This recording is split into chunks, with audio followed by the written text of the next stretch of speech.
Hello everyone, welcome. My name is Kissy. Welcome to my channel. So today I wanted to do a reading for the collective. I wasn't sure if I was actually gonna be able to come on today.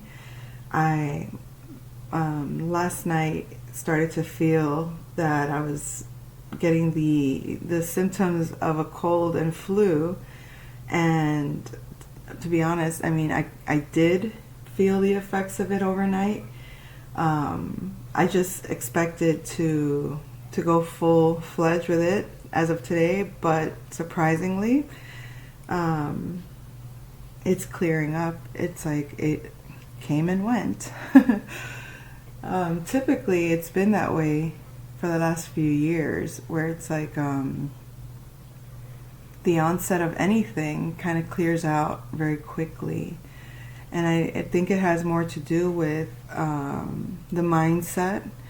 I strongly do believe that we create our realities. So if I just accept, oh, I have a cold, and cold equals being sick, and being sick looks like XYZ, based on past history and based on, medical studies, I just don't subscribe to those things anymore.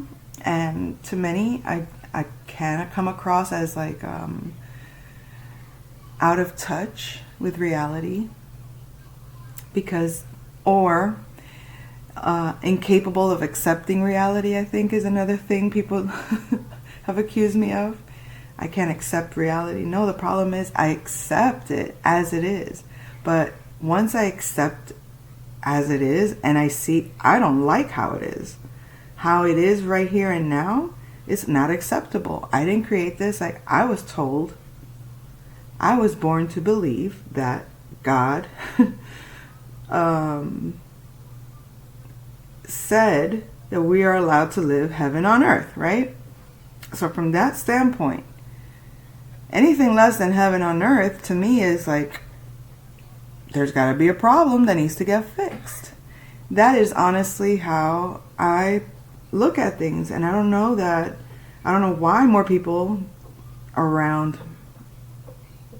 I would say around my environment, don't really adhere to that, or look at that and kind of like bypass it as wishful thinking, or bypass it as make-believe, like the magical child syndrome, like, oh, there she goes with her little fairy tales kind of thing. But it's like, wait a second, like, are you people that, like,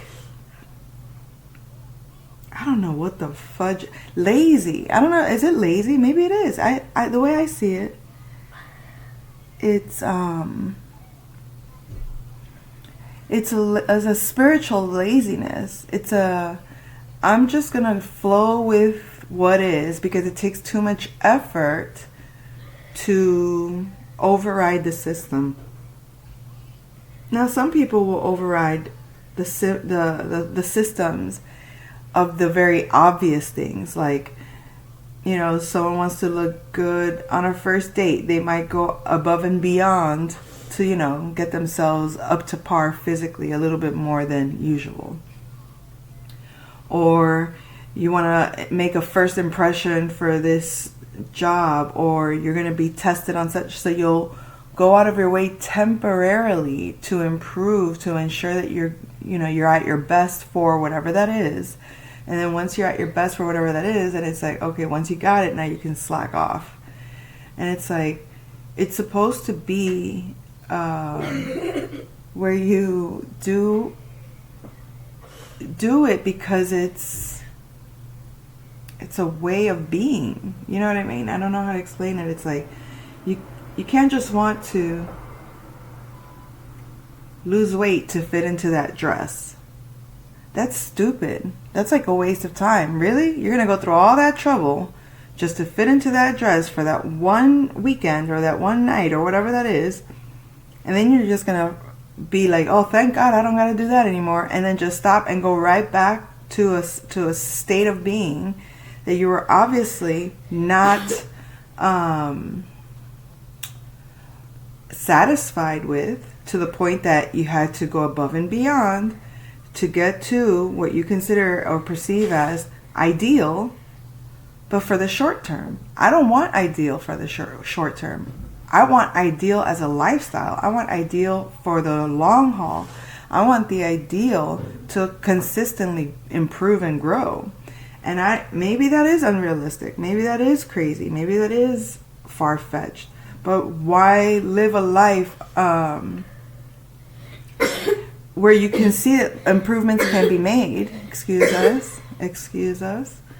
We are still recovering here. So yeah. So I don't know. Maybe I'm extremely clueless. It's a pun on my game, okay. But anyway.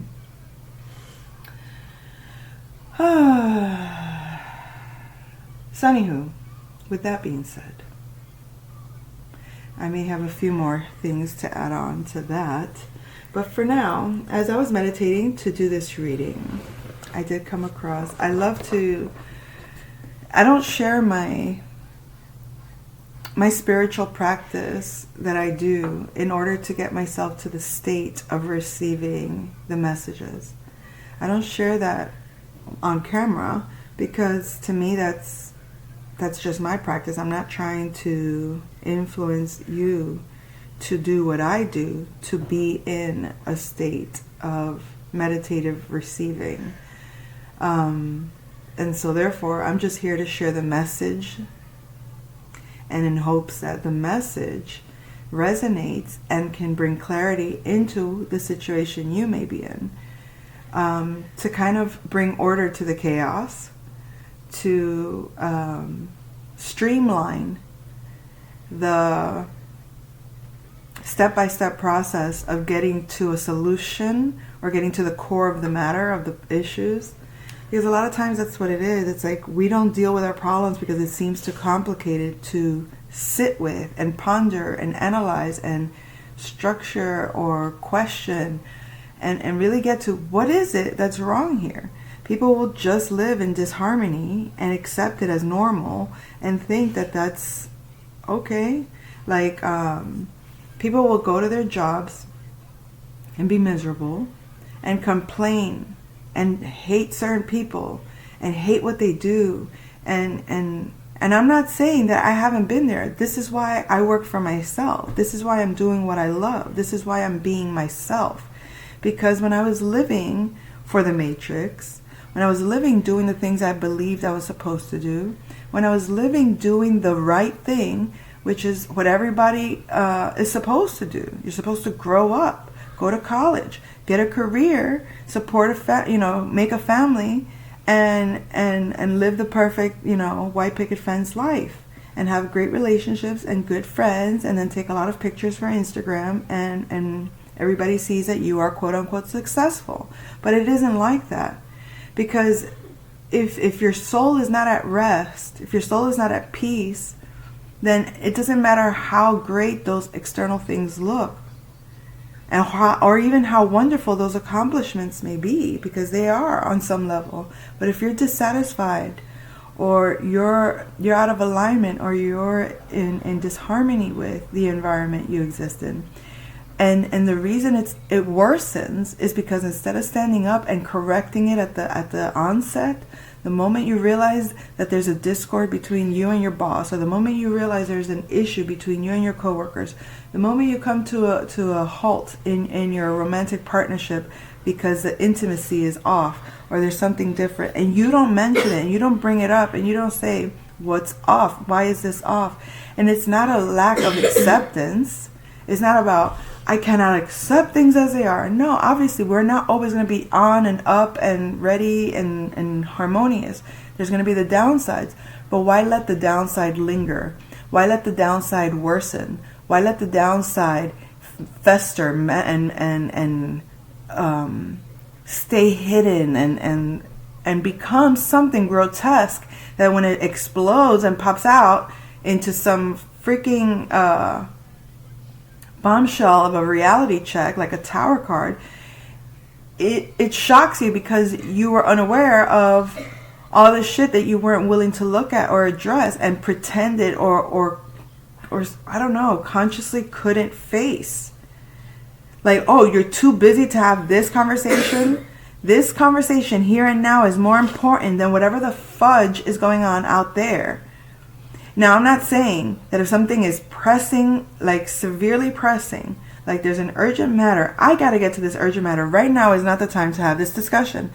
That makes sense. But do you know how many people create that scenario? Like there's an urgent matter elsewhere, and the urgent matter is really them running from the conversation because facing what the problem is and really getting to the bottom of it so that it ceases to continue to be part of the day-to-day routine. Like, you don't have to be day-to-day in disharmony with somebody and call that shit normal.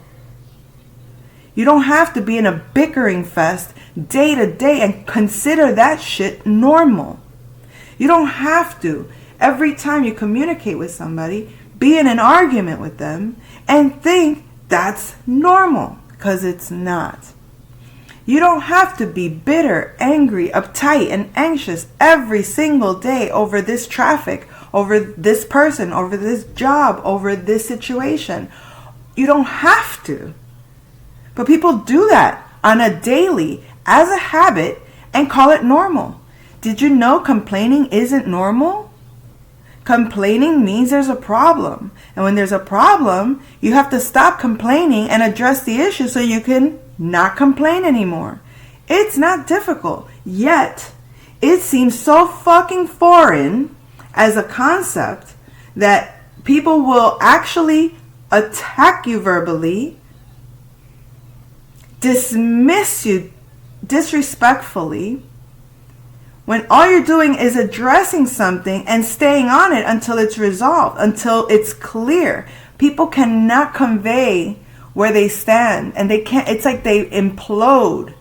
Like, and I'll give other examples. For example, I had this situation. I went to the VA years ago, and I went to this unit. There was a lot of older people that couldn't really fend for themselves. And the lady at the front desk, when the little thing comes on, is next, and I walk up to the front desk, and she says, she's not even looking my way. She's on her computer. She doesn't even acknowledge that I'm there. But I'm like, okay, she's busy. She goes, ID, please. But as I approached her desk, I said, good morning.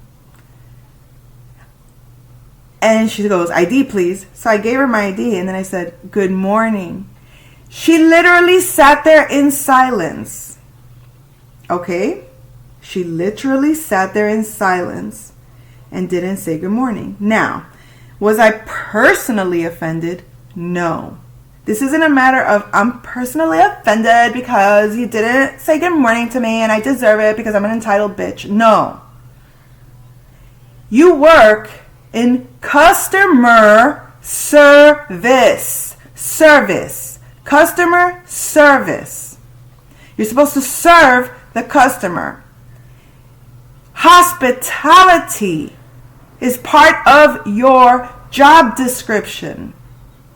Why are you working in the front desk of a fucking VA hospital with elderly patients that cannot really fend for themselves, and that is what you consider hospitality and customer service skills, where somebody with no gripes against you whatsoever simply addressed you and said good morning, a kindness, and you had the audacity that you can't even look at another human being, and you can't, and fine, that you don't have to look at them, but you mean to tell me that you also don't hear them? You mean to tell me that you also don't have give the fucks in you to say good morning just because it's a kindness?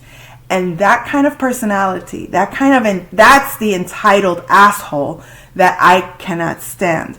That's the kind of person that needs to not work around people, because it's one thing to acknowledge, like my father, he can't stand people. He's a Leo. And he's like, fuck, I hate people. People are stupid. People are this. And I'm like, whatever, Dad. Okay, you don't like people, but you have that's that's a reflection of how you feel about the people within you. You know, he's the individual, and across from that is Aquarius, the people, right?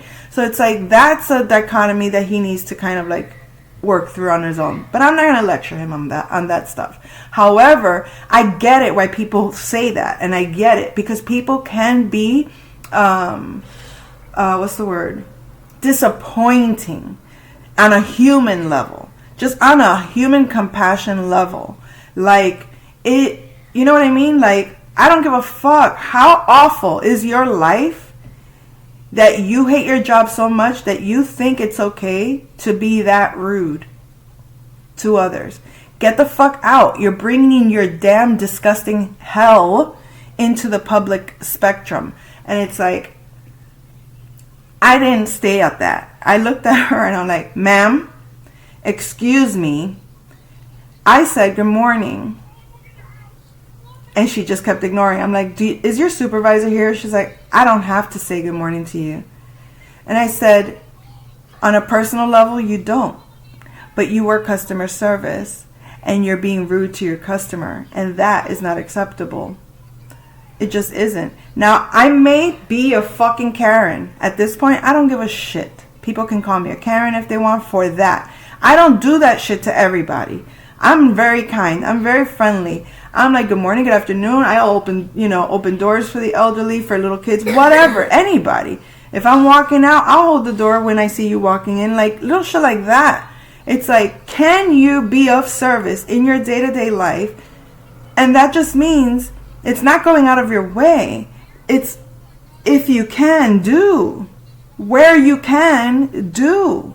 Where you can be gentle, where you can be kind, where you can bring a little bit of light, where you can bring a little bit of kindness to those you encounter. Most people don't bother with that shit. And it's so disturbing that there's more people that do that than you would be aware of. But anyway, why did I bring that up? I don't know, maybe it's a gripe from the past that suddenly manifested, maybe to be addressed. Who knew? Maybe I had it hidden in there all along and I didn't know. I was like, oh, I didn't know you were still sitting in there. I thought you were resolved, because I ended up going to the no, I want to talk to your supervisor. And I talked to the supervisor and they took me upstairs and I spoke to the I don't know, I think the director. It was the director of the department. And I said, I'm not trying to get nobody fired. I'm not trying to get anybody in trouble. I'm just saying for you to address it, because the woman deals with elderly people who are unwell, who are unable to communicate effectively sometimes even. And you can't extend, like because she hadn't even looked at me. That's my point. I wasn't elderly. I was in that department for a different reason altogether. So it wasn't even she wouldn't have expected a young person in that department. So I could have been any random elderly patient that goes in that unit. And the way she was treating me is how she would treat anyone else. And to me, I found that to be unkind. And it's just, she should not be in that position. She needs to be somewhere far in the fucking back, filing files and not dealing with the customers.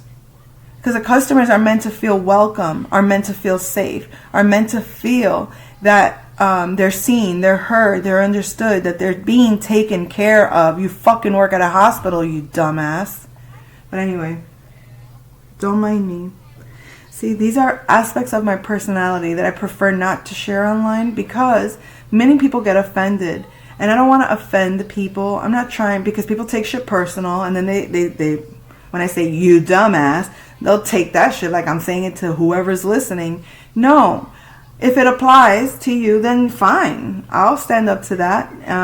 You can be mad about it all you want. But hey, maybe that's something you need to look at. I'm not speaking to anyone. I don't expect anyone listening to me will take offense to this. I would think that anybody listening to me would resonate and be like, yes, exactly. I know exactly what you mean, because that's what I experience. Because I'm looking for people that resonate with me. People that are not are in opposition to me. They're in alliance. They're in conjunction to me. So, anyway. Where was I? Coffee break. Anyway. So, when I was meditating, I will flip, like I mentioned before. I really like this book. There's so much wisdom and insight in it. The Tarot of the Orishas companion book to the tarot deck. So I will flip through the book, and whatever page it lands on is the message for the theme of the reading. And so we got the 8 of Earth, the 8 of Coins. So I'll read it to you. It says, a man creating, manufacturing, and preparing his own utensils and pots in which to store his food and drink. The picture also shows how the earth not only provides shelter to humanity, but also that its seeds will give fruits and raw materials to build, create, shape, and invent our means of support. Without the earth, there would be no pottery, perhaps one of the oldest arts and crafts of humanity. Taurus gives an impulse to create fine and delicate works in an artistic and craftsmanlike way. Through being governed by Venus, of course. Virgo is the one who thinks, and after a thorough analysis decides which utensils are best for each case, which will be used to store food and to and to contain beverages, giving its knowledge to others. And Capricorn is the one who will determine how to store such food and foresee any scarcity. Capricorn is the manager, fiscal controller, keeper of the safest methods, prudent person. So the upright meaning is a road traveled at a slow but safe pace. Through learning, you will be able to use your potential and enjoy everything that you have obtained. You will become aware that you are able to create not only new systems for profit, but also science, arts, and alchemy, from the most trivial to that which the human mind has not yet discovered. This does not mean that you cannot ask for help. This gives me very Uranus and Taurus energies right now, right? So the upside down meaning is, do not stop the driving force when feeling sure and calm because you have enough material to spare. And do not take the 8 of Earth, a cosmic lemniscate? A cosmic lemniscate? Symbol of infinite wisdom and inspiration, as a paradigm without reaching conclusions. As for persevering knowledge, do not make the mistake that these conclusions may not apply to other generations. Without them, there would be no evolution.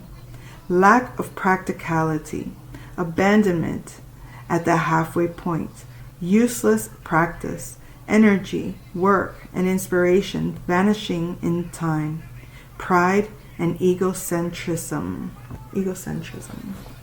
Interesting, huh?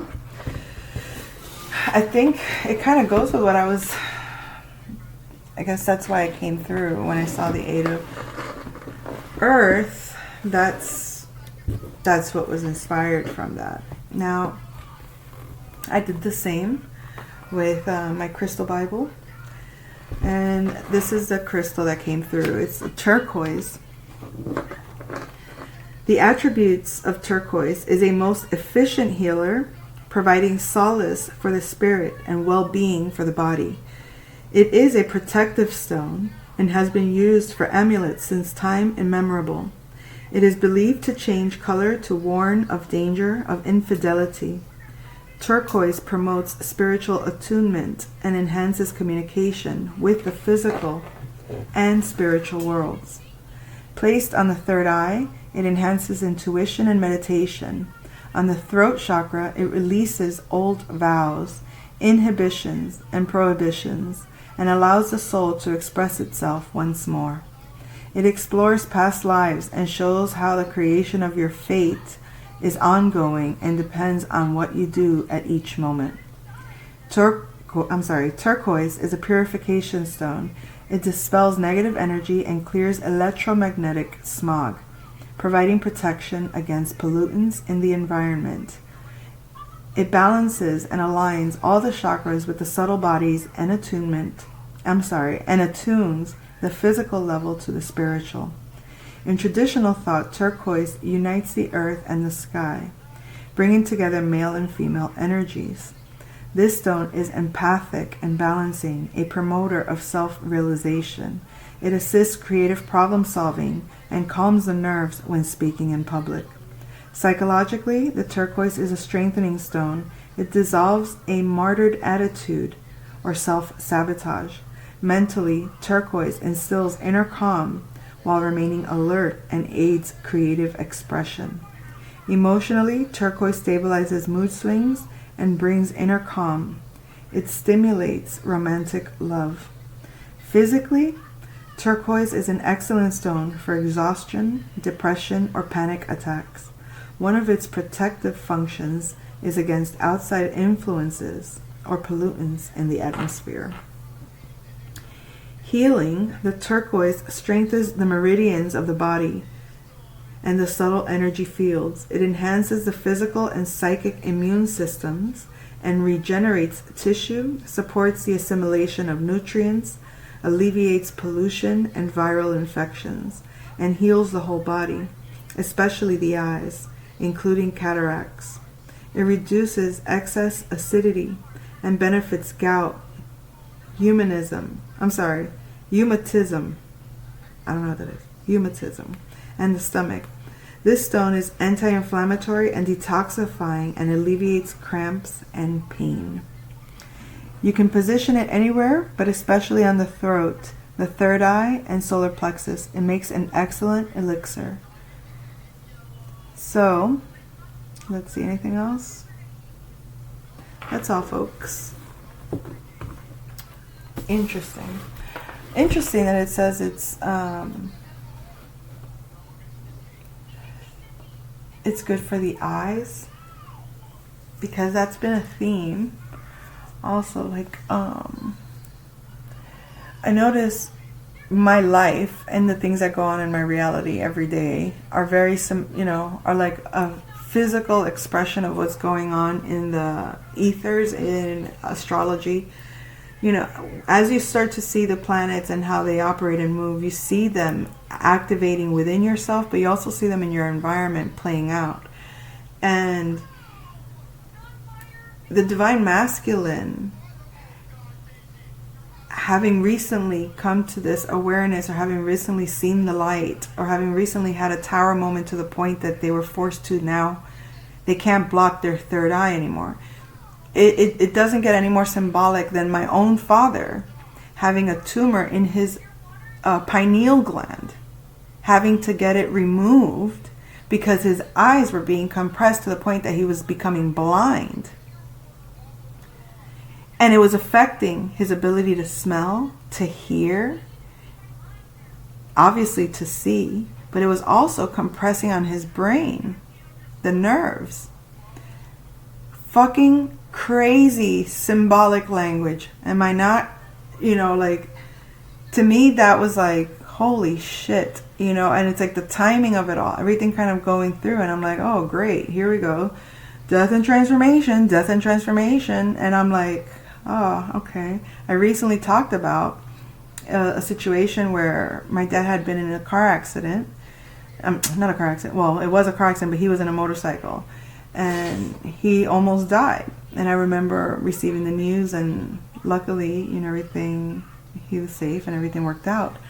But the thing is, my dad has had this tumor for 10 years. Look at the symbolic language there too. The last 10 years is very significant. I mean, the transitioning of it, like, it's like, you can see where it started. And then I lecture my parents a lot, and not in a bad way, like they're bad or wrong or anything, but it's like every time you learn something, you want to share with the people you love. when you're aware of something different and better and that can serve and make your life easier or less burdened, more peaceful, then you want to, of course, you want to share that information with everyone you know, and not in like a religious way, like, here, you must follow and listen to this. But no, it's like, it's suggestive. It's like, hey, did you know that if you look into this, this might work for you if you want to consider that. You know, these teas are really good for that. And hey, did you know that these kinds of exercise and yoga positions could help for that? Like, suggestions. But they'll look at it like, yeah, okay, thanks, all right, and keep it on, keep moving. You know, like, it's not, it's like in one ear and out the other. So it's like, all right, fine. But, so yeah, I mean, to have a tumor for 10 years and disregard it, knowing your vision is getting worse, knowing, you know, certain, like, it's not just that, it's certain patterns that when you neglect certain things, habits that you have, like my dad had a habit of really maintaining his health. My entire life knowing him, he was very much about keeping a very healthy diet. And granted, you know, typical Hispanic man, he, you know, liked to eat, you know, he was never really like a dieter, but he was kind of, he had certain rules that you knew, okay, he cares about his health. He ate healthy things. He would make his smoothies. He would run. He would exercise. He went to the doctor regularly, and it was very consciously aware of his health. But it was during a time when he was very vain, to Leo. It was more about aesthetics at the time, I believe. When I look back at it, it's like, okay, it was to look good, to feel. He felt good when he looked good, and as so we should. When you look good, you feel good. Yes. Now, but we have to take it a step further. It can't just be about looking good. It has to be about being good, like literally in our bodies. Do we feel well in our bodies? So, you know, things that occurred 10 years ago that led him to go astray from the path of healing, which was kind of falling into, you know, patterns that were probably not the healthiest or the best, involving himself with individuals that were probably not the best, being surrounded by a certain type of negativity or a certain type of mindset for 10 whole years. It became a very toxic environment for him. And I've said it, it's like, imagine when your intuition is showing you things that you refuse to look at. And your intuition consistently is showing you things, and you're seeing things that you cannot accept, that you don't want to face, that you don't want to look at, that you want to hide from, that you want to keep secret, that you want to not deal with, that you want to pretend isn't there. You do that shit for 10 years, you best believe you're creating a block energetically. And unfortunately, that energetic block manifested in a tumor. And I'm not saying that to scare anybody into thinking like, oh my God, if I don't this, I'm going to have a tumor. No, that's obviously a worst case scenario. Worst case scenario is death. Obviously, that would be like the ultimate transformation, right? But look what went down to the point that he had to have a procedure done. That tower moment, I already saw, oh, this is what this is, but let me, maintain the calm. Let me maintain the optimism. Let me maintain the factual information when I speak to the doctor and I get the facts. When I look and research and I get the facts, it brings a certain calmness to the situation that doesn't have to become this big old chaotic, fear fest of hell. Because that's kind of what it would become. Oh no, someone's gonna die. And oh no, and it becomes this big old thing based just on fear, based on lack of vision, or even lack of stability emotionally, awareness of a deeper understanding of our emotions. Because if if you can see that whatever's going on in the physical is a metaphor for what's going on internally, then you'll sit and address the things internally so that they don't manifest in the physical. It's almost like the physical has to manifest itself so that you can see what you're creating, so that you can get feedback for what you've created. And if you're unwilling to see what you're creating, your creations can sabotage you. And anyway, luckily, thank God, my father's safe, healthy, recovered, very, very speedy recovery. He had a black and blue eye, but the great news is this was brain surgery, literal brain surgery. Holy shit! But the same day he was done with the surgery, or no, my bad. The next day, the very next day after the surgery, he was already up and out of his bed. He wasn't really like all there because he was still under a lot of anesthesia. So it was like sleepwalking kind of thing. But the fact that he could physically function again, like that he was actually walking, one of the fears was, obviously brain surgery, the things that it can produce. You may never walk, you may never see. It could have you may never even remember. All those were risks, for this surgery. And yet he was there walking like nothing. He was already conscious. So it's like, oh, wow.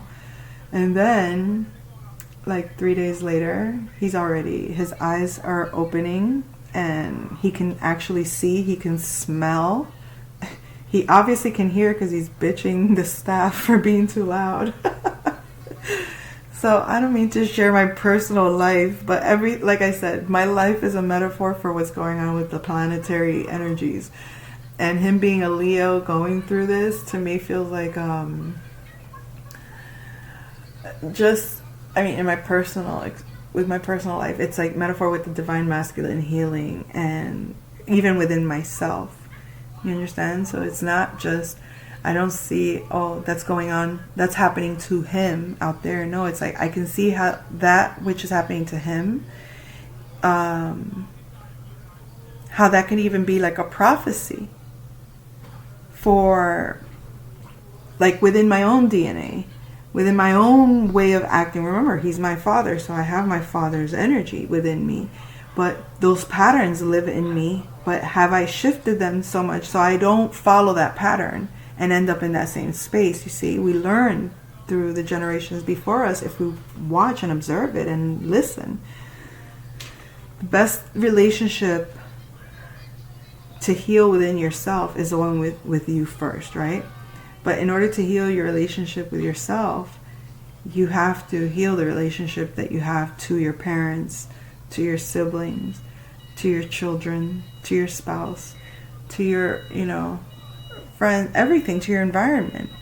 You have a relationship to everything. You relate to the world in every way. So those aspects, if you accept that everything is within you as well, you judge less, and then you serve more, because the more you serve them, you serve yourself. The more you serve yourself, you serve them. It's an ongoing system of service between you and your reality. It's a co-beneficial dynamic. Okay, so with all that being said, let's do a reading. I guess we'll use clue cards. Okay, let's use our clue cards. So let's do I guess we'll do the full board reading. What's at the core? The library. The library's it's the number 7. This is spiritual lessons. This is our Akashic records. This is the energy of our relationships, our partnerships as well. This could be spirit, a spirit message. This is what's crossing. it's a completion. So a spiritual lesson is complete.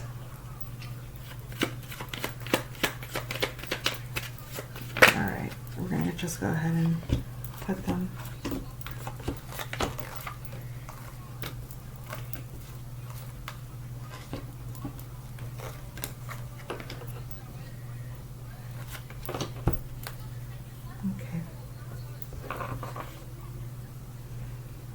So we have Miss Peacock. This is Leo energy.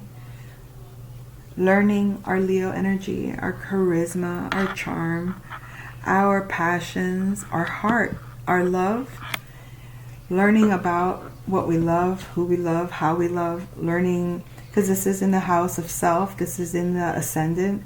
So showing up, Leo is so vibrant. Even the Leos that are introverted that I've known, it's surprising to find an introverted Leo, but trust and believe there are many. I know at least two of them. But the more introverted Leos, they shine in their private lives. They shine with their partner. They're the star for their partner. They're the star for their family, their friends, their job. But it's not like they're a superstar in their private lives, even if they don't do much with their life outside of that. Like if they don't stand out, like be a superstar in the world at large, in their very own private worlds, they are superstars. They really are, and they have this energy. I mean, their energy is loud and it's big, even when they're not speaking. They have a presence. So really understanding that innate energy.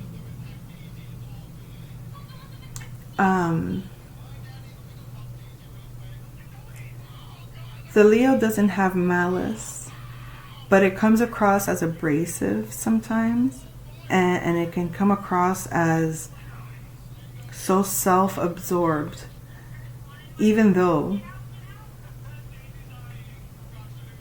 on some levels they're very self-absorbed, which is good. But it's that knowing of who they are is what makes them able to say no the way they do, or to feel that they are the authority, that they don't have to follow anyone else, because it's like they own their own authority in their life. It's like they're not going to put it on you. And even if they did defer to someone else, it's not in all aspects. They'll let their spouse boss them around, or they'll let their spouse take care of them. They don't mind being not what would appear as not the leader. They don't mind not being the leader. But it's when they can trust that other person to love them as much as they love themselves, or maybe even more. They kind of love it when they feel that somebody loves them more than they love themselves. But anyway, that's just my personal interpretation of that. So you could be dealing with a Leo, or you're a Leo, and you're learning a lot about this energy. I think we still have the Dark Moon Lilith in Leo, if I'm not mistaken. So maybe that's a transit you might be experiencing at this time, or that's becoming highlighted in your chart. Okay, so you're feeling emotionally independent. That's Aries energy in the second house. You value your independence. You value your feelings, your personal feelings. You might be really in touch with yourself at this time, like really tapping into what is independently your feelings aside from anyone else. Like this isn't about them. Like, what do I feel about this situation? When you remove all else and it's just me and this, independently, not influenced by anything outside of me, how do I feel about this? And I think asking that question, whatever this is for you, is going to bring a lot of insight and understanding to get into the and be willing to see the full gamut of your feelings. Because when you say I am sad or I am happy, remember Aries is I am, and these are about the feelings. So what feelings do you say I am? I am. Because you can be honest and that's another thing I have noticed, that it's frustrating when you can see someone is upset and you say, why are you upset? And they say, I'm not upset. And you're like, okay. So it's like, okay, you're supposed to allow the person to, be true to themselves. It's like, who are you to override how they feel, right? But it's like, if you interact with a person enough and they're usually very loving, and all of a sudden they're cold, and you say, why are you upset? And they say, I'm not upset. They're not in denial, or they're not necessarily lying.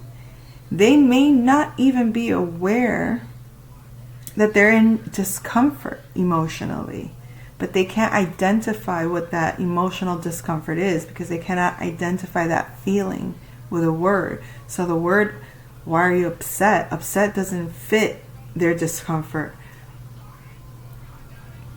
And then they'll come to the realization, it's like, oh, I'm actually kind of tired, so I'm a little short in my responses, or I'm a little uptight. So it's something like that. Being able to really kind of like point out the core emotions that you're identifying with, and how, or how you may see, how you're able now to see other people's emotions outside of your own, independently from you. Like, you're not absorbed in other individuals' emotions. You can assess, no, that's their feelings, this is mine, this is me. I'm not going to just take on a feeling that is not mine. Empathic individuals take on other people's energies very easily and unconsciously even. So we have to become very aware of when we're being influenced emotionally and it's not to our benefit. Okay? So, wow, look at that. The kitchen in the kitchen. So what does that mean? Environment versus environment. What are you? Are you recreating your environment? I think even balancing out your environment, it's almost like, because this is not only environment, this is third house, this is number 3, this is creativity, this is communication, this is Gemini energy, this is short distance traveling. So anything in that realm, you're kind of like creating a new template over that. Okay? It would seem that you might be, it's almost like you have an environment, but now you're going to go ahead and recreate it to look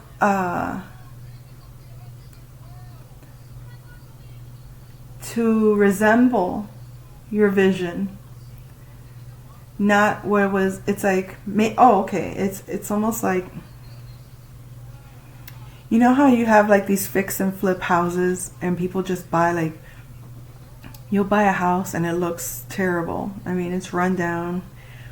And all of a sudden you're like, you can see the potential of it. So now to be able to make it, it's not getting a new house. It's not going somewhere else and getting something different. It's reconstructing the original home.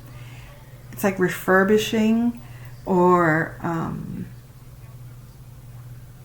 recreating your environment.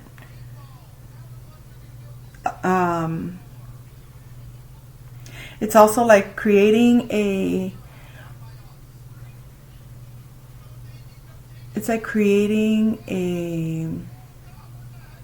creative arts program in a neighborhood that is considered an urban area or something like that, okay? Like creative arts in an environment, like bringing beauty into something that needs upgrading. That's how I'll put it. Okay. What's going on in your home? So this is communication, okay? In reverse, so you might be doing a lot of contemplation, internal communication. You might be not communicating with someone at home, or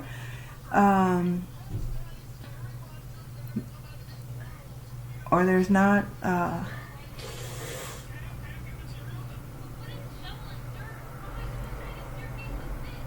there will be a conversation that needs to take place in the home.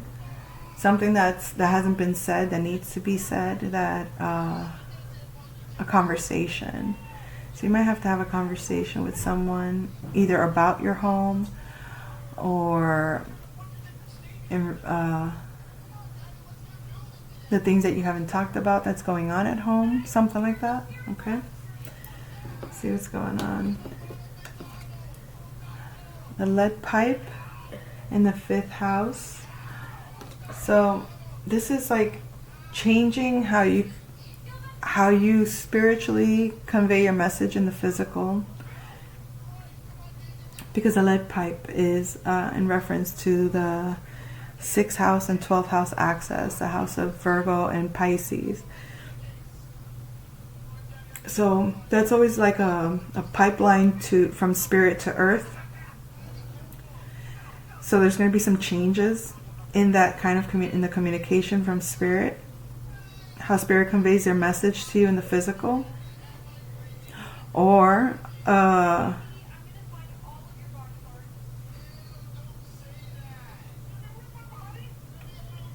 there might be a big, you might be shocked by something that is communicated to you this gives me like the impression of like, this has only happened very few times to me. I'm very audible with spirit, right? Like I can hear spirit speak.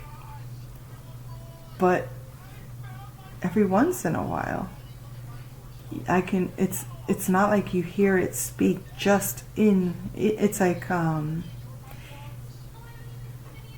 you'll usually hear spirit speak to you. It has a different tone, but it's still in your voice. It's still your voice, but you can feel that its origin is not. It's not from you, right? It's like coming from spirit. It's like coming from a higher realm. So you feel like you can feel the distance in a sense of it, but sometimes you will hear it as if someone was physically sitting right next to you and calls your name, or says one word, and it's like, holy shit, to the point that you're physically you move to look, and you're like, who said that? Because it's so obviously loud in your external environment. I feel like that can happen to some. I feel like spiritual gifts being expanded in a shocking way, and I think it's going to be really good. It'll be fun. Might be a little scary at first, like, what in the heck is going on? Don't think you're going crazy. You're just opening up your clears. Okay. Let's see. 6th house. Oh, we have Miss Peacock. Here we have Aquarius energy in the 6th house. So you might be changing things up in your routine. Maybe trying some very new and innovative ways to change up your routine. You might be using more technology, or you might be working with more people, or you might be coming up with new routines that prove to be very unique and innovative. Like you might invent a new method that most have not really tried, and it's very beneficial to you, very financially lucrative even. This might be part of your work moving forward to the future. Alrighty, next we have the dining room in the library. So in your relationships, there's going to be a little bit of shifting, a change, a big shock even. A big surprise. Although this could be just like a whole new perception. It could also be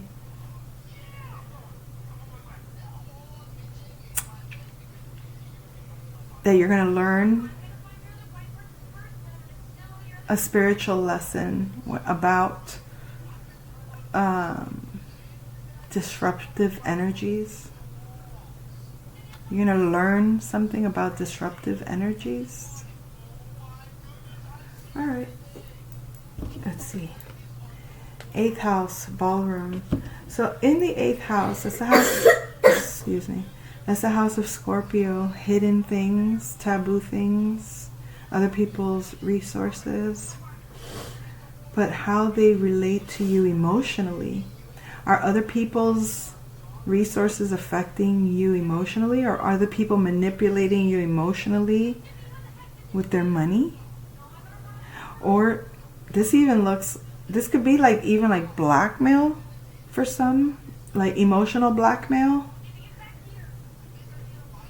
I don't like that vibe. I hate that. It's almost like it feels like guilt trip. But how do I put it? How do I put this?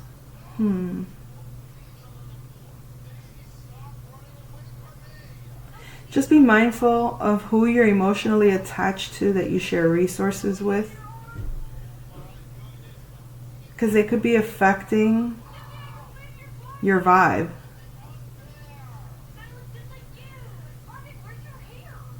You also may have some emotions that are hidden, whether it's from others or from yourself. Let's see. We have the conservatory and the lounge. So this is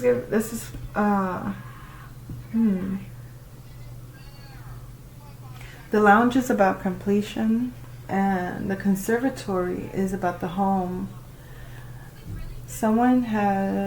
Maybe you're ending a lease on a home, or maybe a cycle in the home is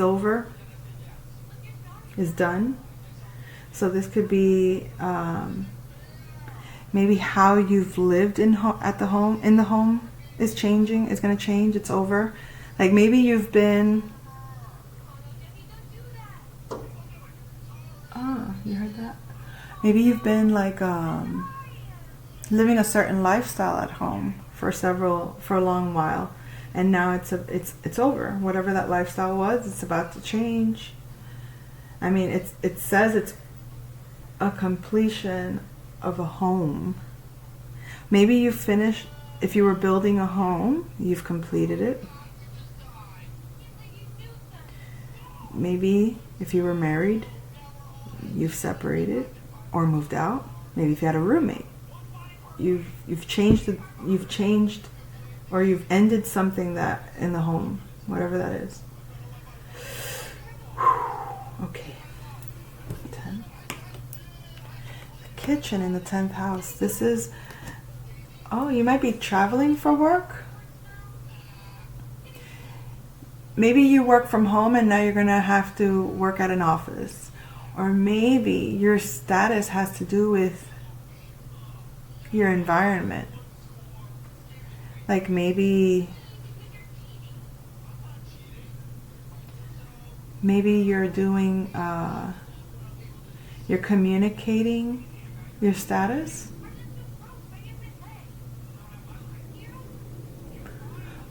Or your environment is becoming well known. What in the world? we'll clarify these, okay? We got Colonel Mustard in the 11th house. Pisces in the 11th house. Pisces energy. So some dream, some spiritual group, or some dream about a group, or some, or this individual. You might meet a Pisces in a group environment. Maybe your soulmate is a Pisces, and you might find them through some group. Maybe you participate in an online program, and you end up making friends with somebody, and it leads to a very deep connection. We're not going to jump to conclusions. However, we will clarify. So, 12th house relationship. This is Libra energy in the 12th house. I have Libra in the 12th house. That's my north node. And I have Pluto there. Pluto in Libra in the 12th house. But anyway, this isn't about Pluto. This is about Libra in the 12th house. So, spiritual partnerships. I feel like this is a spiritual connection that you have. This could be a spirit guide. This could be a soulmate. Whatever it is, there's emphasis on a spiritual partnership, okay? Okie-dokie. So, which cards do I use to clarify these?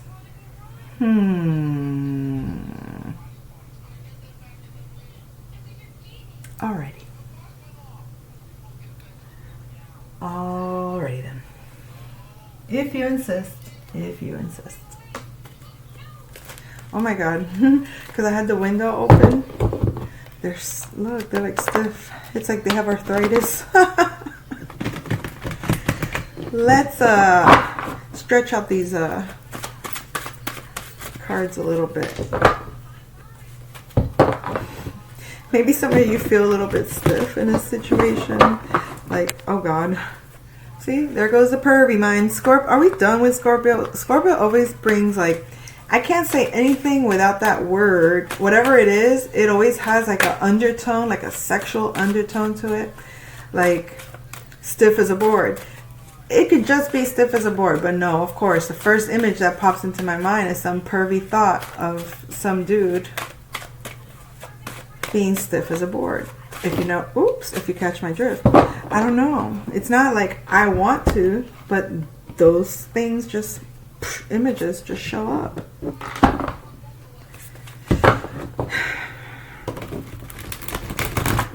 I mean, I have been surrounded by a lot of fire energy, Aquarius energy for my whole life.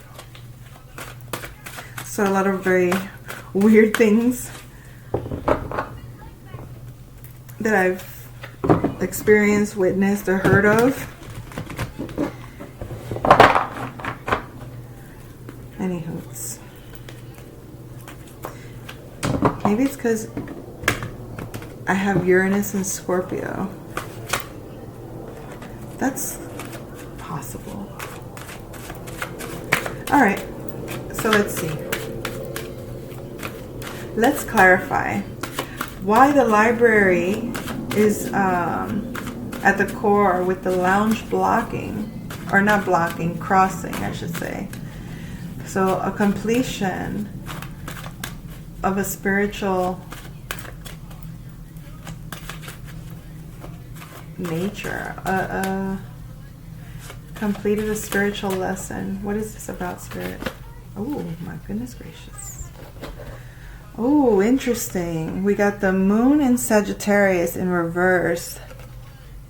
The Nine of Wands is all about contemplating how, this is a lot about faith, okay? Like, he's tired, exhausted. He's come a long way in his belief, but he's like just a few steps away, okay? In this case, one step away from completing this creative work, this passionate work, or this job even, or something you're very passionate about, something that you had a big vision for. You're just like one step away from completing it, right? But you see this as spiritual lesson complete. This is in reverse. You may not see that, but look, faith. Stay in faith. This is Taurus energy. Hold on to your faith. Hold on to trust the process. This could be completing a spiritual practice.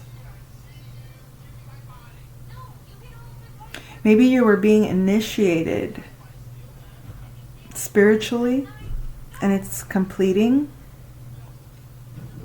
You're about to see what you've created. I hope so. Because I was tired. I was tired, Lord. I just spilled some coffee. That's not fun. I need something here. Hold on. Yikes. I don't like sticky stuff. Alright, let's see. That's good. Alrighty. So let's see why we have Aquarius in the first house. Nope, sorry, not Aquarius. Leo in the first house. My goodness. This is a father figure. King of Cups is very nurturing father figure, masculine energy, very loving. Maybe you're projecting a very emotionally responsible character. Like you're showing up as someone dependable, emotionally wise, loving, compassionate. You can see in his eyes, this King of Cups has experienced a lot of pain in his life. And that pain to me feels like he's come a long way. You don't become this kind of compassionate or this kind of leader for nothing. And this is a visionary. He's very psychic. He's very intuitive. You see this is Pisces and Aquarius energies too. But this is, the energies of the water signs. Scorpio, Cancer, and why am I stumped? Pisces. I just said Pisces. Good Lord. Okay. But he's a visionary. So either you're projecting that energy, or that energy is being projected onto you at this time, or you have someone watching you. A King of Cups is observing you.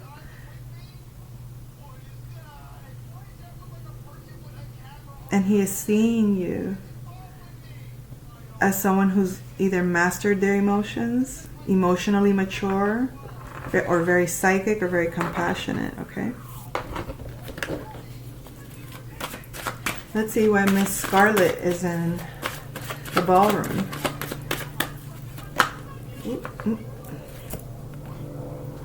We got the Four of Wands. It kind of came out in reverse. Maybe Miss Scarlet is diving into unstable emotions. Or, remember we talked about I am. And then we have here Aries energy also.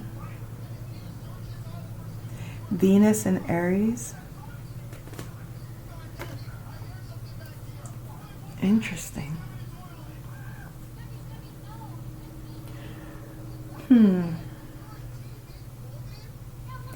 You may not be feeling very stable in love, or maybe a little bit shaky when it comes to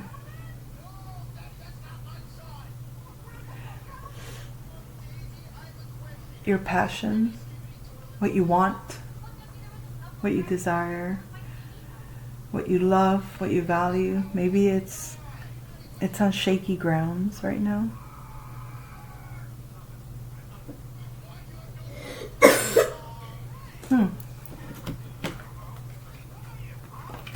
Maybe you're realizing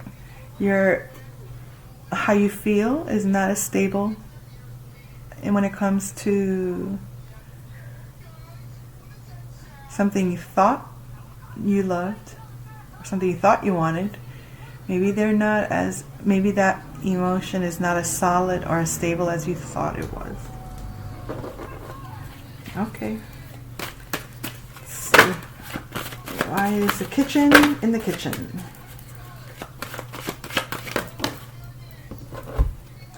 Kitchen is in the kitchen. I'll do it how it came out. 8 of Wands. Because you don't feel like you can move. I feel like maybe some of you wanted to move and don't feel like you can move, so you might as well just make the best of where you are, because things aren't... You might feel stuck you might feel like you're not... you don't have ideas, or ideas aren't coming on how to, in regards to your environment, or you don't see things moving around your environment, or you don't see opportunities in your environment.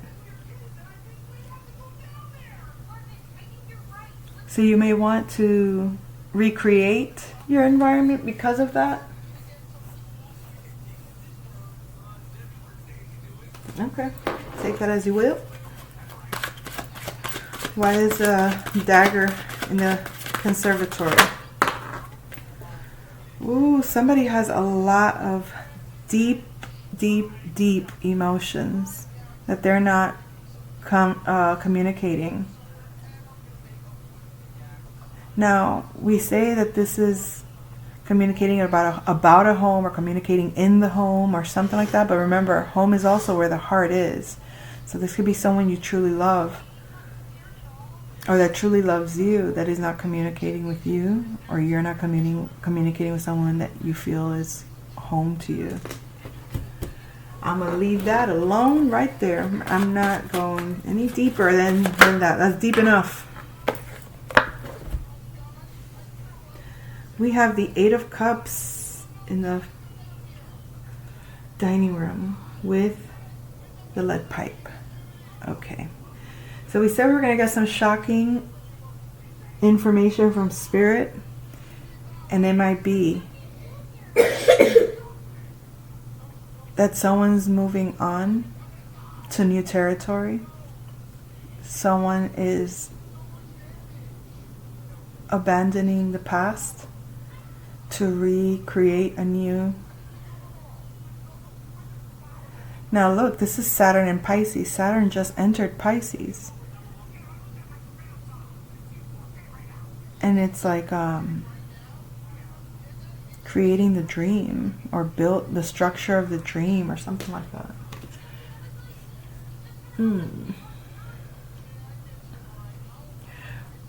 Or making stable the dream, or making real the dream.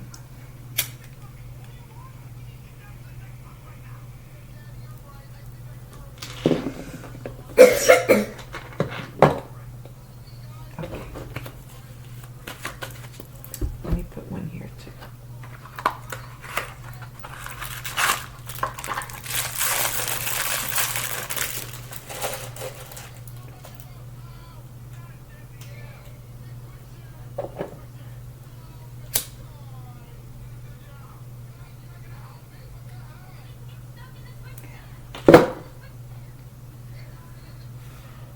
All right.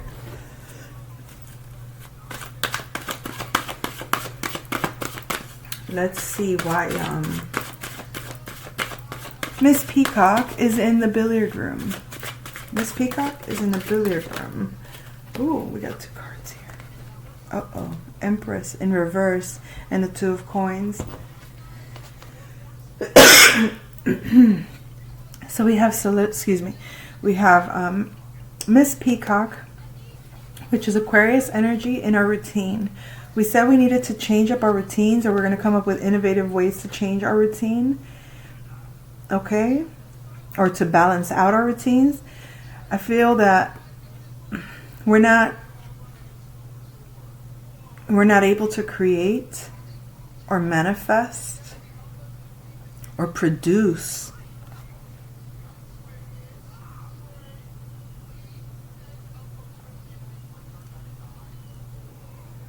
either because there's been a loss of money or a halt on money.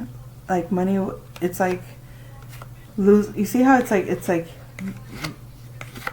his money is just being, so it's like flowing, but this is creation and it's in reverse. So I feel like you're coming up with innovative ways in your routines so that you can make more money, so that you can produce more abundance in your day-to-day routine, in your day-to-day life. Now, it's not easy when you work for yourself and when you're trying to build your own brand and when you're trying to establish your own economy, even in the sense of, it's not dependent on being supported by a system. You're creating a system. To create your own system to support yourself is not easy.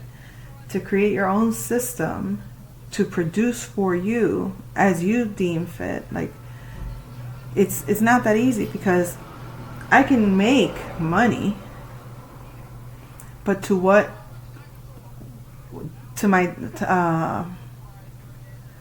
making money is not the problem. It's what I guess what I mean is, through what source are you going to attain? Not like they say, not all money is good money, right? So it's like, okay, if I take your money, what do I got to do for you? What am I signing up to do with you? For you to give me money, what would I be doing for you? And because that has been an issue in my life for a long time, like they just don't, the expectations of what I got to do and the sacrifices I have to make for what you're willing to give just doesn't seem fair or balanced. So I might as well, figure out a system that works for me, where I can generate my own income and establish my value and establish my working hours and establish my worth and what my services are. So I feel like that's what we're doing, is coming up with innovative ways. Like, okay, maybe something has to be changed up in the routine, or maybe I got to come up with a better vision, a new, maybe this is a group that's coming together because it's Aquarius energy in the routine. Maybe you're going to be working with a group in order to make and produce money. And I don't mean, and people, it's not about the money. It's what does the money buy? The money buys, like we talked about in the book earlier, that Eight of Earth card. It's like the fruits of your labor. Why don't you see the fruits of your labor manifest? Even though you've labored, you've serviced, you've innovated, what's going on there?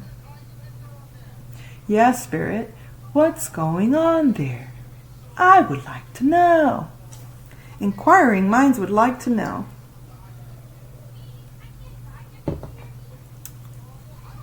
It's something to do with the environment being blocked from opportunities,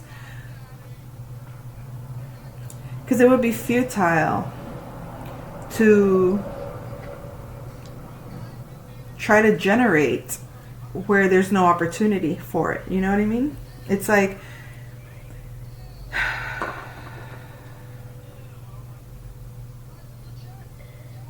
you know how you have to have the right the right niche, I guess, and in the right area. Like not all, they don't go hand in hand. Like you have to. Bless you, puppy. So I don't know. Just like, do you really? You know how I can't come up, I hate coming up with examples if they don't come right off the top of my head. So never mind. We're gonna just leave it there. Let's see. Anyway, next, why is the dining room in the library? In the library. Why is it dining? Who puts the dining room in a library? Maybe you don't need a library, so you're just gonna set your dining table, dining room in that space. Ooh. Oh, the Emperor. Ding, ding, ding, ding, ding. Aries. Doesn't have to be an Aries, but very independent, very all about you, very about your power. This is the Emperor is the father of all fathers. We had another reading previously where we had the Empress of Brow, like the mother of all mothers. This is the father of all fathers. This is the man. This is, he's the sexiest thing that ever walked on this earth, I'll tell you right now. And what makes him so sexy is how sure he is of himself. What makes him so sexy is he's fine as hell. I mean, the attraction level that you have for this person is beyond understandable. Lord have mercy. I mean, it's everything about him. It's the kind of father he is, if he's a father. It's the kind of leader he is. When he leads his team, or when he leads his family, or when he leads his friends, or whoever the hell, his household, the way he leads you, it's a wonder you don't pass out. Because you just might. Because you're about to be shocked with this spiritual partner. This is, remember, it's in the 7th house. The library, the 7, spiritual. And then with the dining room, 5. 5 being Leo in the heart. Okay, but also 5 is about changes, shock. You're going to be shocked about this love partner. That is a spiritual partner. It's going to rock your world. Don't I know it? Lord, I can stay staring at this man all day. I'm not lying. But we'll leave it at that. We'll leave it at that.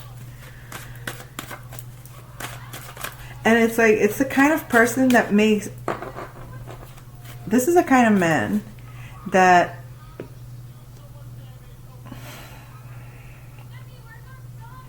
how do I explain it? You don't even mind letting him know you admire him.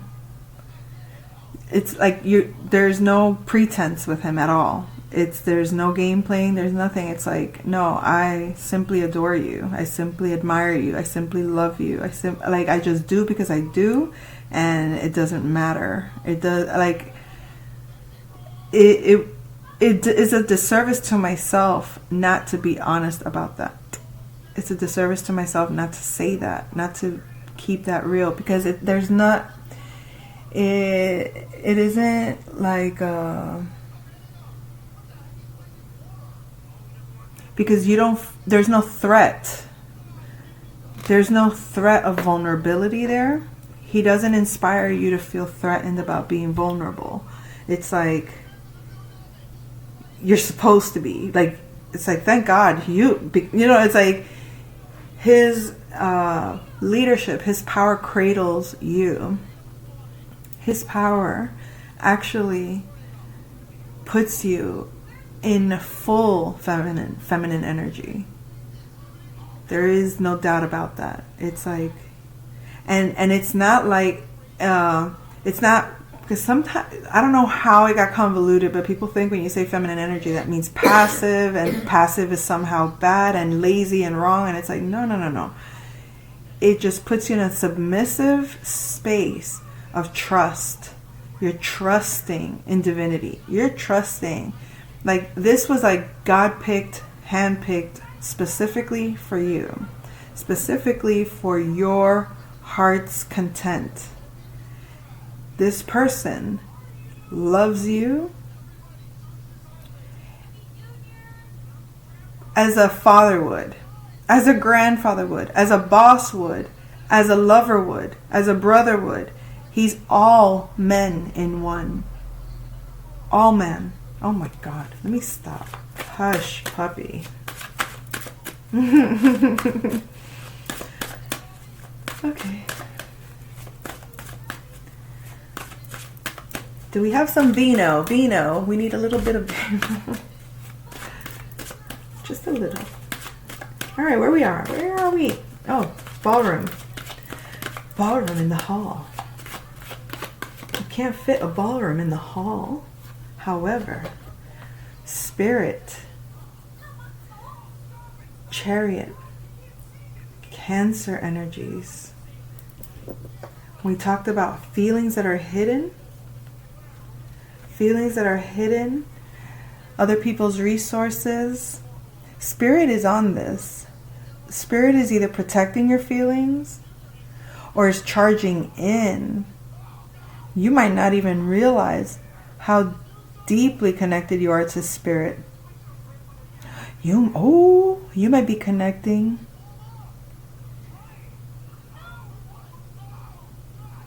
with ancestors, with family members that have passed, that have crossed over. You might be getting Spirit messages, like a lot. And it's going to be flowing through heavy. It's not scary. Don't get scared. This might actually be inspiring. This might be wonderful to connect with Spirit in a very real way. You're going to feel it emotionally. You're going to feel who you're dealing with. You're going to feel, like if you had a family member that crossed over, whatever you felt for them, you're going to feel. Bless you, Papa. You're going to feel that. There's going to be no doubt about what you feel. There's going to be no doubt about how you feel it. You're just going to know exactly who it is. You're going to trust. You're going to feel it. You're going to know. The lines between the physical and the spirit are very thin at this time. This could be,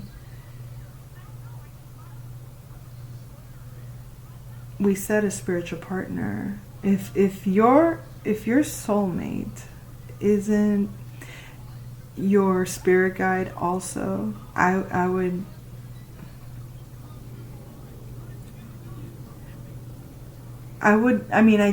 doubt that he's not. In other words, I feel like when you connect to your spirit, your spirit guide, that's an aspect of your soulmate, of your divine partner. Your spiritual partner is connected to your higher self. So it's like when you connect to your higher self, you're not just connecting to your higher self, you're connecting to your divine partner's higher self. You're connected by your higher self. It's like, how can I explain this? It's like, that's on the physical, let's say, that's you and your partner, your divine partner. But you guys are connected as one through your spirit guide,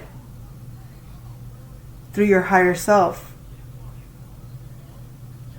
Your higher self, masculine and feminine forms. It's like the driver, your subconscious. I don't know how to describe it, but it's like higher self is, and then the branch off is you and your partner on the physical. You think you're two different people, but you're connected. Even though you are two separate beings, you're connected by that one being that you're led by and they're led by. Oh my goodness. How delicious is that? All right, let's see. The conservatory and the lounge.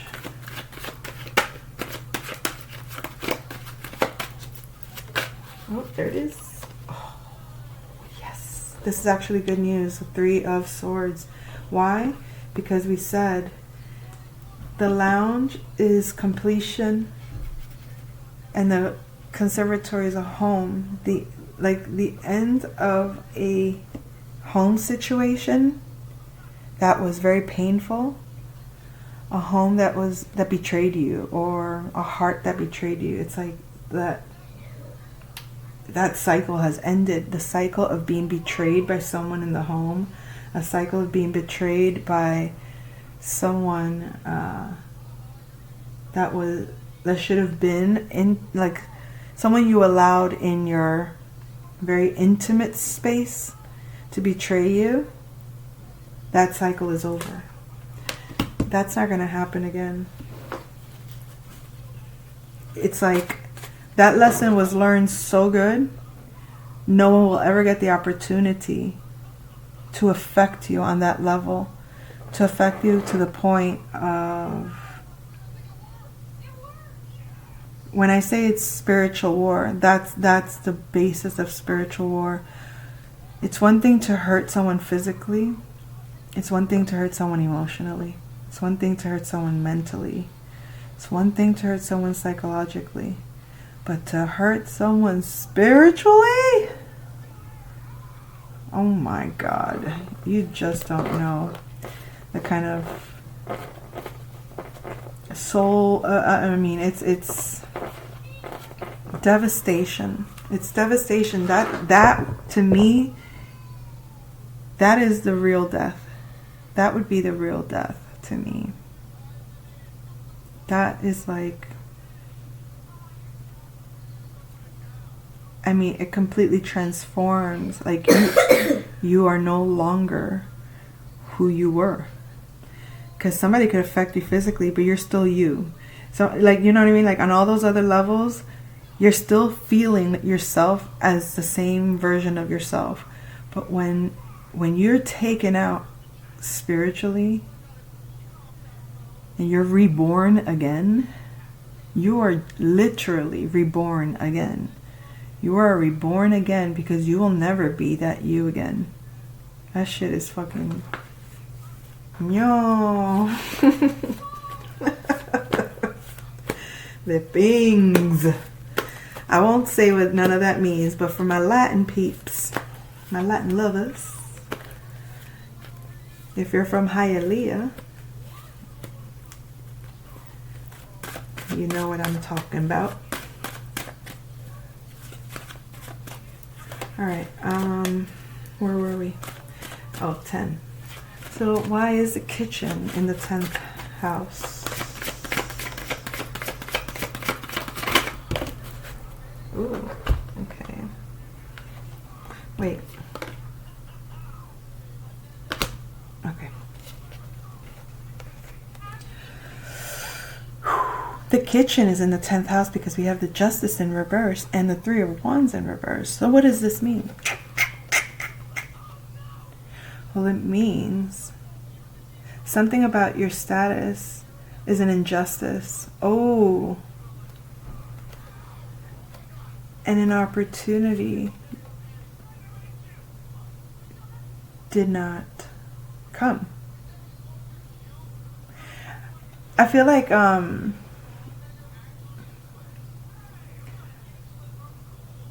there's this expectation, I guess, online that people have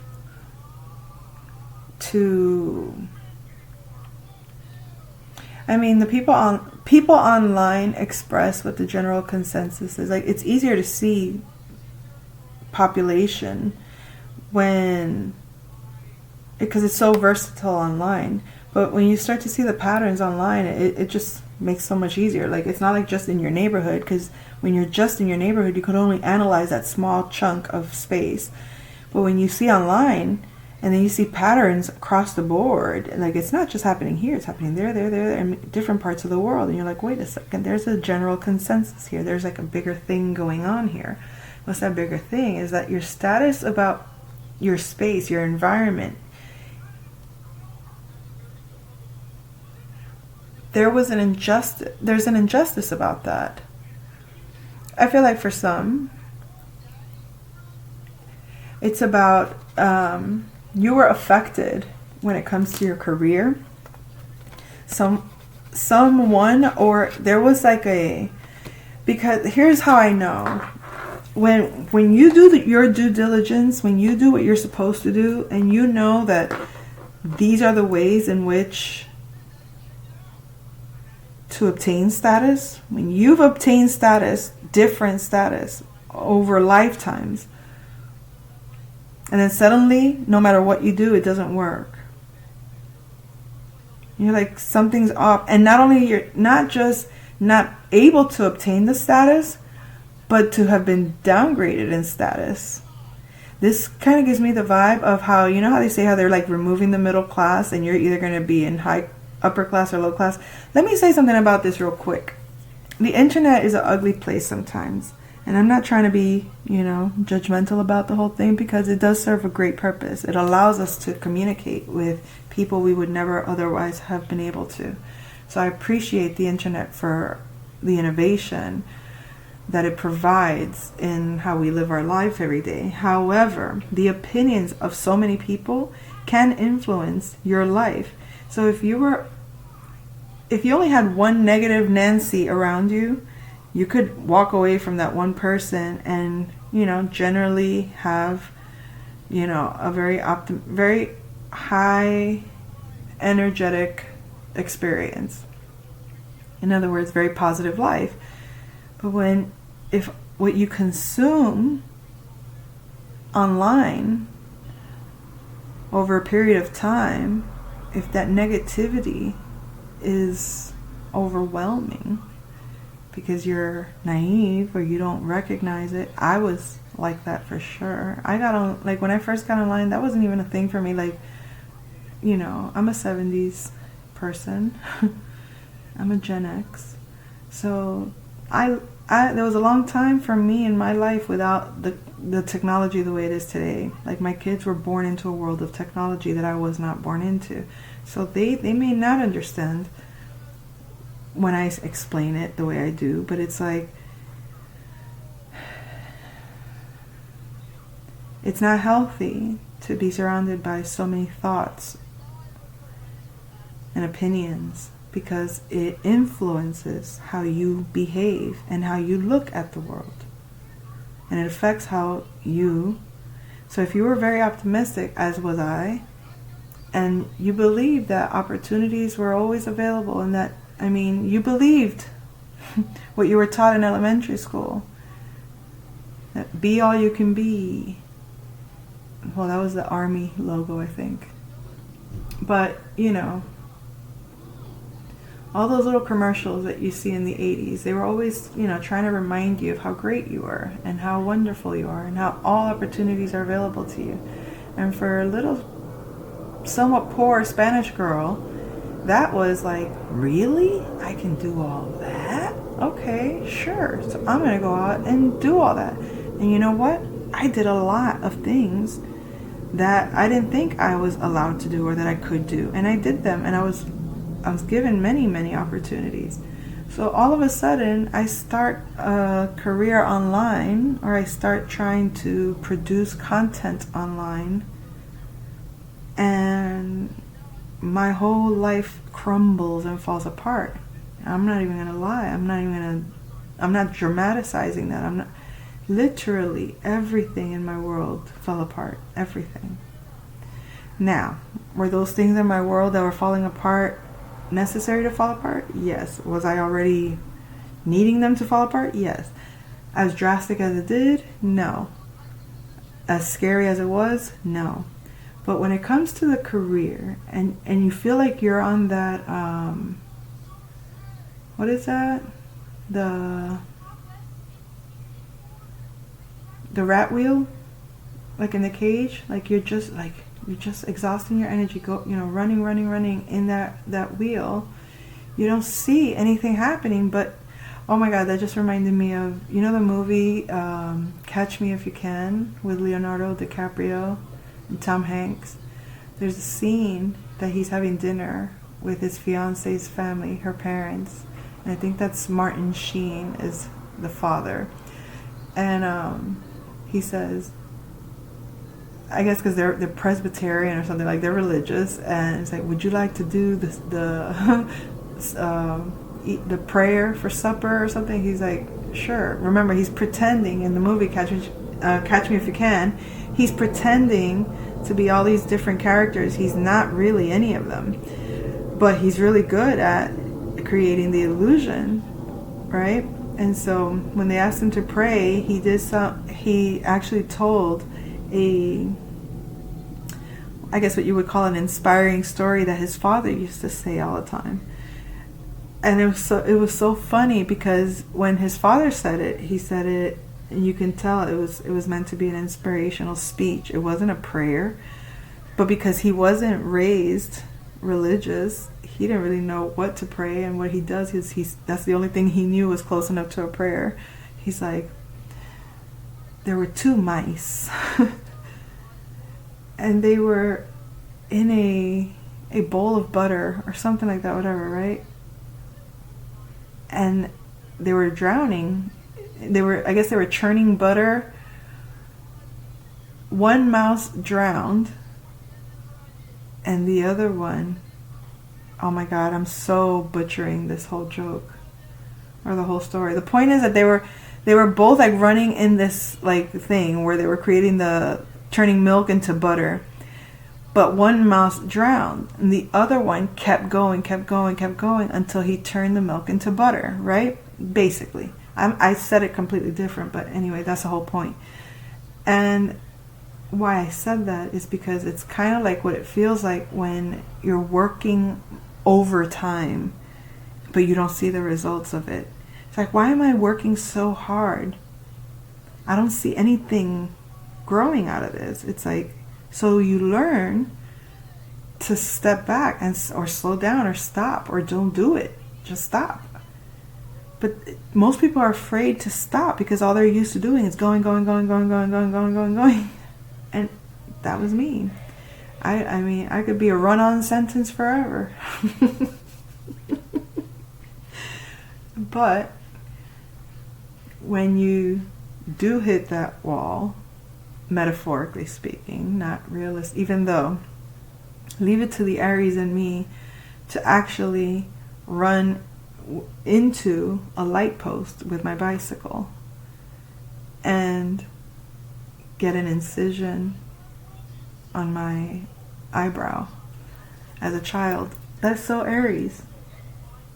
The eye, the head, and literally running into something head first. I literally ran head first right into it. The back of the wheel went up and everything, and my head hits the pole, and I fall out. I have this triangle. Isn't that like ironic fire symbol, right? And then it's like, I got this triangle mark on my eyebrow because that's how the wound opened. I don't want to be graphic, but when my sister ran up to me, she's like, "Are you okay?" And I look up like in a dramatic scene of a movie. I just look up. Dun!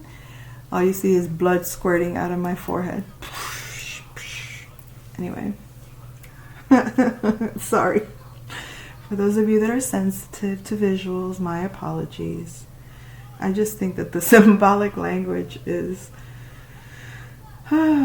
beautiful art form. Alright, so that's all, folks, for that. What we were talking about here in the 10th house is that I feel that there was some, shady stuff going on about your status. Your status there's an injustice about your status and an opportunity that you didn't get. But I think overall, what it has more to do with, okay, let's not use the narrative that's going around, oh, that's spell work, or somebody's blocking you. Who is that somebody? Who? I dare somebody to come over here and say, show me. Come on, show me how you have the power to do that. You don't. You don't got shit. Like, nobody is interfering with your life like that. Believe you me. Nobody is interfering with your life like that. But believing that somebody is interfering with your life like that will create the scenario in your reality that those limitations have been placed. So fuck them and fuck all that narrative. We don't have to listen to that narrative. We fall into that narrative because it's alluring. it feeds your victim. It feeds your ego. You see, that's exactly why I didn't get that opportunity. That's exactly why they blocked it. They did that. They did that. No, nobody did shit. Block all of that out. All that belief, that's exactly what they want you to believe. They want you to believe you're blocked, because when you believe you're blocked, you block yourself. So fuck them, assholes. And I know a lot of them don't do that on purpose, but you know how many do it on purpose? That's ugly. That's really ugly. Why do they do that on purpose? Because they're stupid. Because they don't know that what they're putting out, they're getting for themselves. They think they're programming you, right? They think, hey, you know, we can MK Ultra them, right? And we can we can get them to believe that they're blocked, and they'll be blocked, and then they'll sabotage themselves. They don't create any abundance or opportunity because we ruin them. That's how stupid they are. They don't realize that that conception of thought they created, they didn't create it for others only. They create it for themselves as well. So you have to be smarter than that and be like, whenever I hear anything that I do not want to subscribe to, I mustn't subscribe to it at all costs.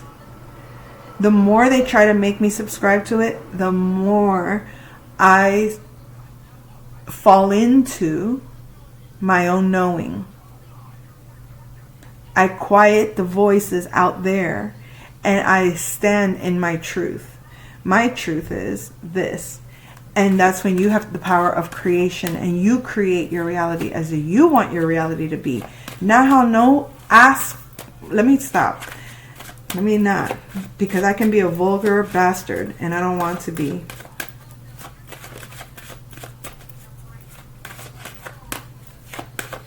Let's go into this Pisces. Why is this Pisces here? Why is Pisces in the 11th house? Ooh, ooh, ooh. 10 of Swords in reverse. So there's a Pisces individual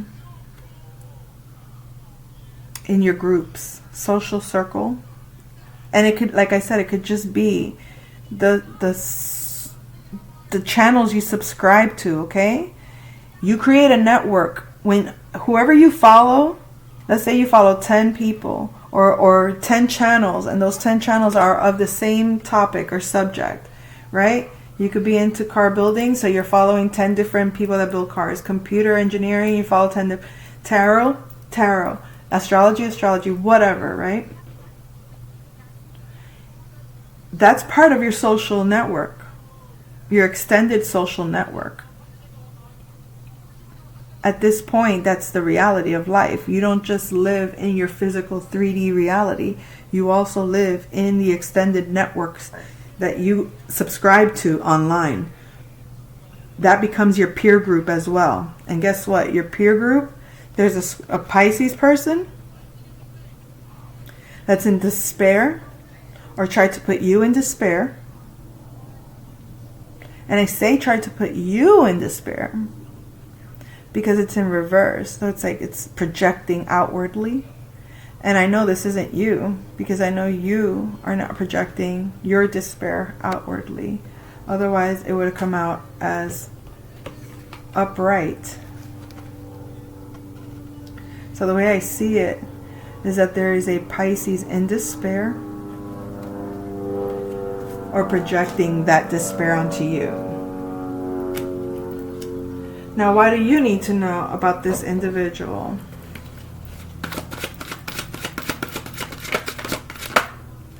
Because I mind my business. I'm not interested in what's going on out there if it doesn't have to do with me. But apparently this is somebody you're emotionally involved with or in an emotional relationship to. You may not see them physically, but you know them spiritually, or you connect to them subconsciously. Okay? This is a person that you don't even communicate with physically. This is someone that you trust.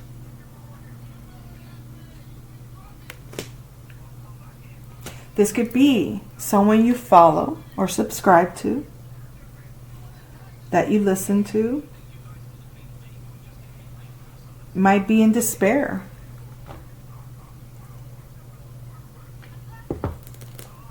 Might be overwhelmed.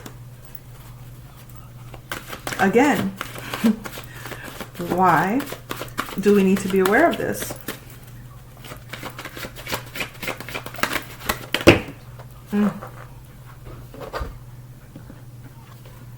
Oh my goodness gracious.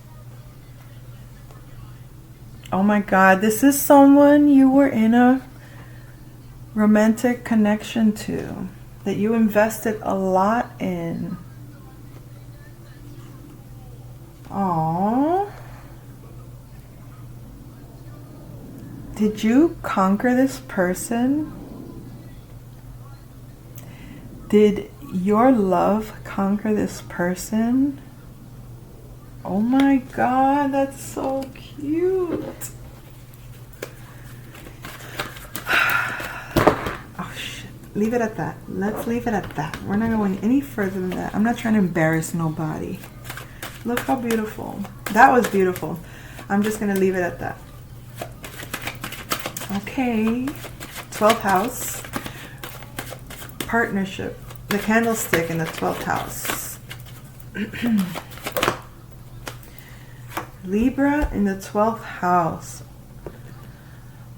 with the Queen of Coins in reverse. So you may have a subconscious connection to a Queen of Coins who's in reverse. This is an earth sign, feminine energy. Capricorn, Virgo, or Taurus. But this is in your subconscious. Maybe you, in the back of your mind, you're thinking about a Queen of Coins. This could be a family member. You might be wondering if they're okay. You might think that they're going through something, or you might know that they're going through something, and you're connected to them spiritually. I'm picking up like an aunt or a cousin.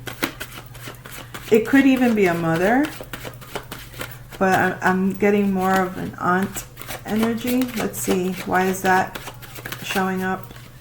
I just sounded like a robot. Why is that showing up? I don't know why I said it like that. A Tower in reverse. Well, okay, so they're going through something, but maybe they're going through it internally. Yikes. It's possible that you're being called to balance out, to help them balance out mentally. They're probably going through some heavy responsibilities right now. You might consider taking a trip to ease their pain or to help them overcome their despair. Holy fuck. Why are they in despair?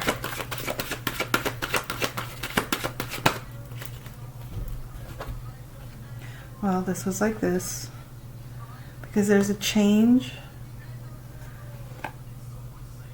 This is supposed to be a very fortunate change. Oh. But then with the Six of Coins in reverse.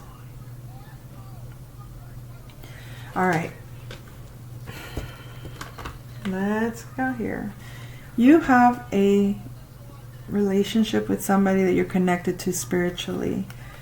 Said this could be a feminine. Now it doesn't have to be. This could be a masculine with these qualities. Someone with Queen of Coins qualities, but they're in reverse.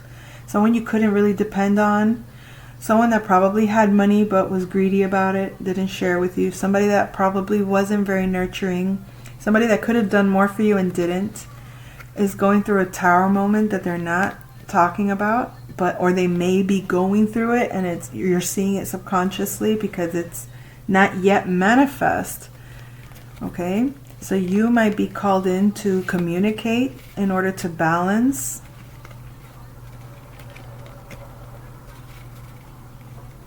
Like to help them balance the dynamic within themselves, or to bring them clarity or truth about what they're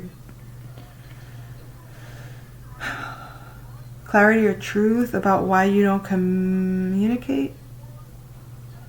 You're going to bring truth to a matter. You're going to bring light to a matter. You might communicate some truth to them, but why wear a mask?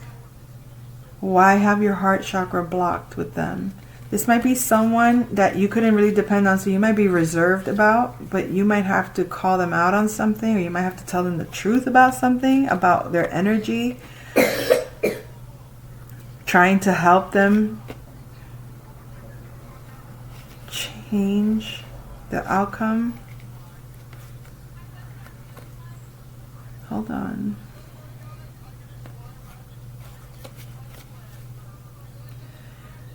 Yeah, I feel like you're being cold to a person that you couldn't depend on. And now you're moving on. You're moving on to calmer waters, because this person was in constant despair and overwhelming energy. Like maybe they made you feel like you were a burden to them. They didn't have time to deal with you because they were dealing with something major, and it's like, okay, fine. You're pissy, you're in a bad mood, you don't like your life, you hate your life. All right, fine. Okay, you don't want me to depend on you, I won't depend on you. You don't want me to, you want to be left to your own despair. Okay. So I think maybe perhaps in order for you to change your fortune, you may have to withhold from giving to this person.